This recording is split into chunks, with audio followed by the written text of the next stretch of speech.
Hello everyone, welcome to USA State. Big news out of Washington this week that could change the way millions of people apply for green cards, citizenship, and other immigration benefits. The Department of Homeland Security, DHS, has just published a new rule that moves the entire U.S. immigration system toward mandatory online filing. Green cards, naturalization applications, asylum claims, work permits, and more could soon require you to file electronically instead of on paper. Who will this affect, and how soon will it actually kick in?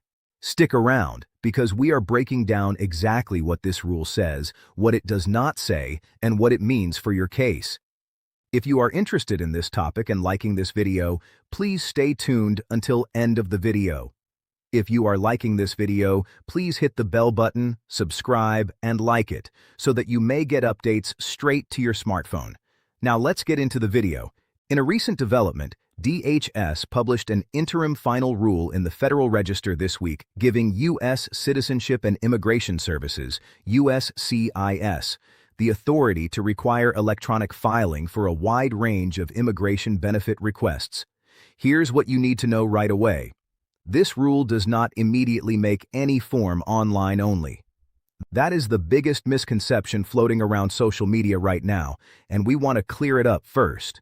What the rule actually does is set up a process.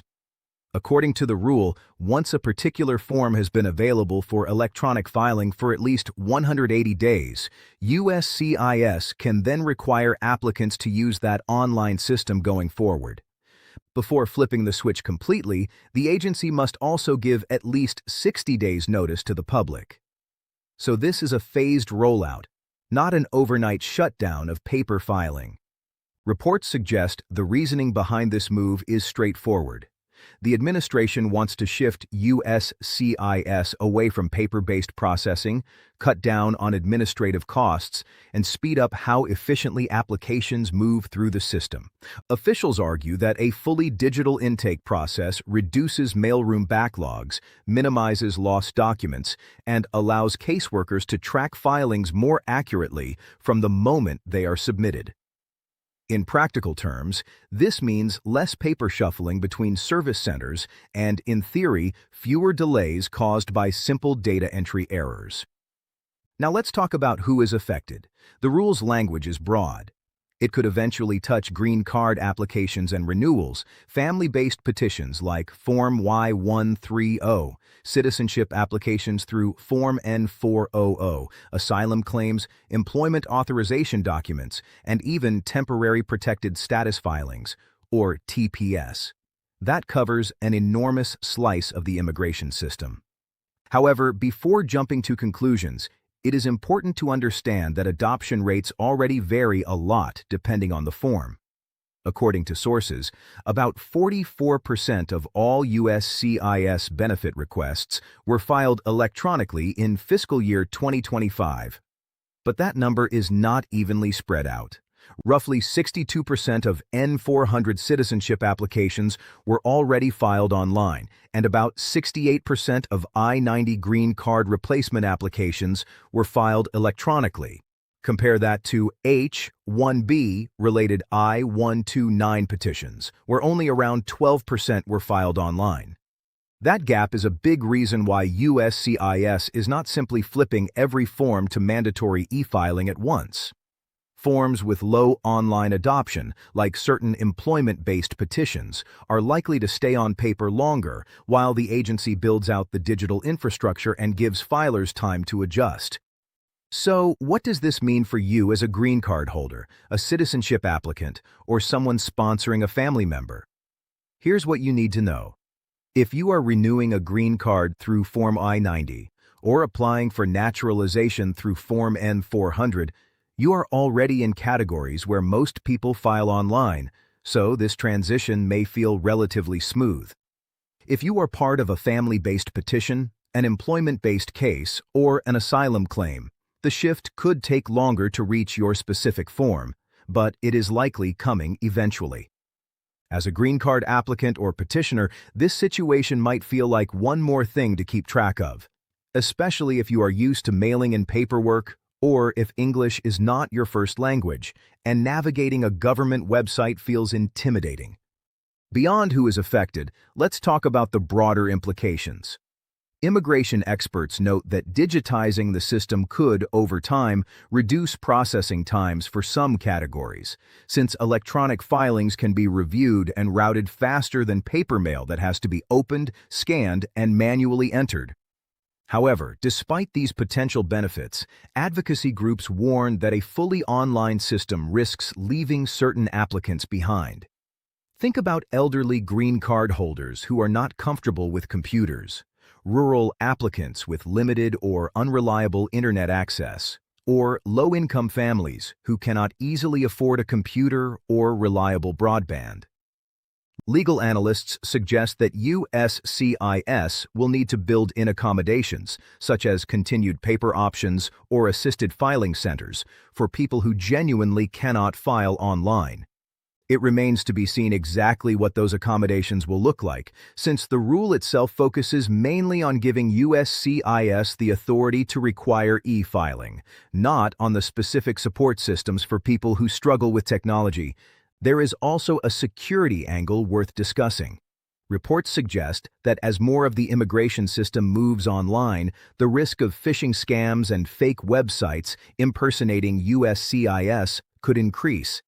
Many fear that scammers will try to take advantage of confused applicants by creating lookalike portals that ask for sensitive personal information, social security numbers, or even payment for fake filing fees.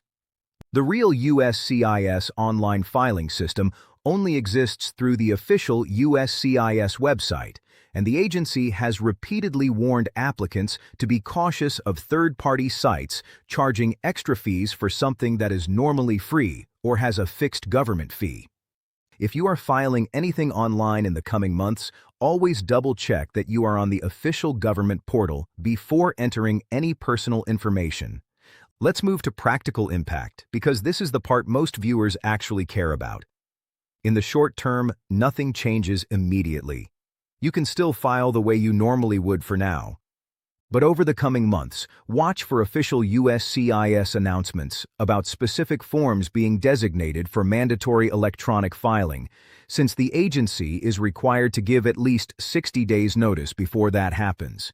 If your form has not been available for online filing for a full 180 days yet, it is not eligible to be switched to mandatory e-filing under this rule, so lower adoption forms like certain employment-based petitions likely have more runway before anything changes. What this translates to is a gradual, category-by-category rollout, rather than a single flip of a switch for the entire system. To put this in perspective, the immigration system has already been moving in this direction for years, with USCIS steadily expanding its online account features, case status tracking, and digital document uploads. This rule essentially gives the agency formal authority to finish that transition and make it mandatory rather than optional. While there have been some modifications to how quickly this can happen for each form, the overall direction is clear. The administration claims this will modernize an outdated paper-heavy system, while critics worry about accessibility and equity for applicants who are not digitally fluent. Both concerns are valid, and how USCIS balances them in the coming months will be worth watching closely. So here is what you should take away from all of this.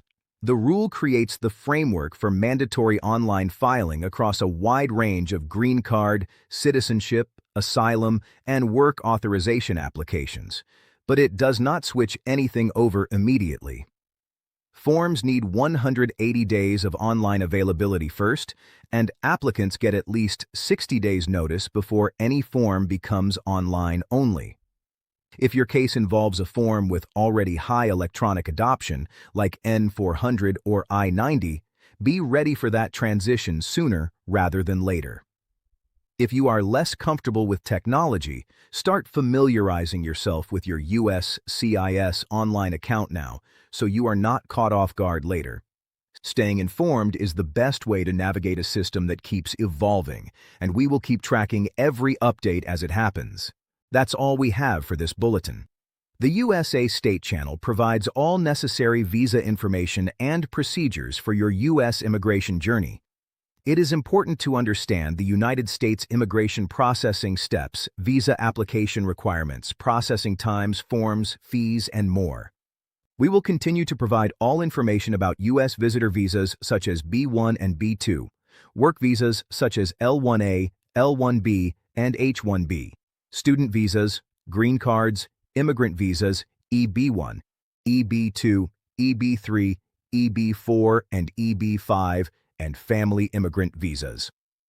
Thank you for visiting us today, and we'll see you in the next video.